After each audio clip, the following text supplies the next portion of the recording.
कहेली बहना भाई से बांधी के राखी कलाई में। कहेली बहना भाई से बांधी के राखी कलाई में।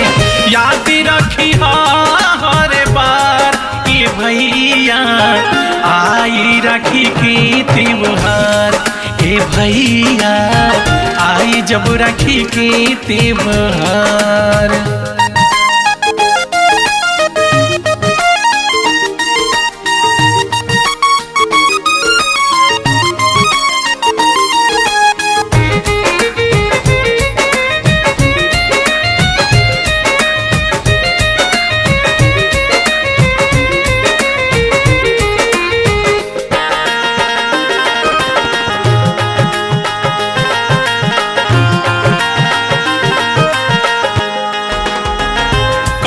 मुसीबत आफत आई राखी के धागा तुह के बचाई।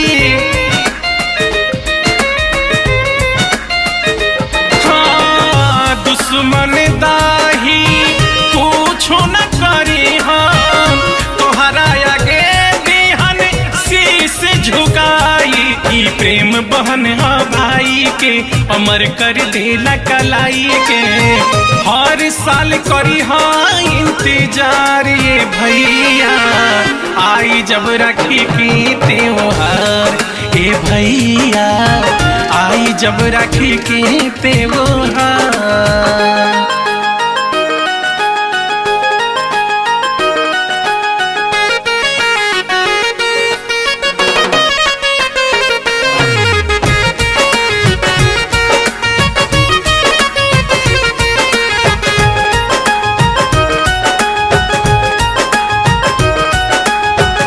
माथे लगाई बुचंदन रोड़ी के टीका कबो हंसी तोहर पड़े न फीका।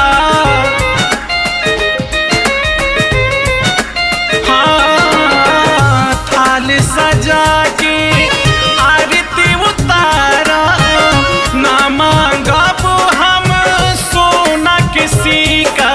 सुख से भरल संसार रही भाई गोविंद के प्यार रही। इहे सर्वजित दा उपहार ये भैया आई जब राखी की त्योहार। ए भैया आई जब राखी के त्योहार।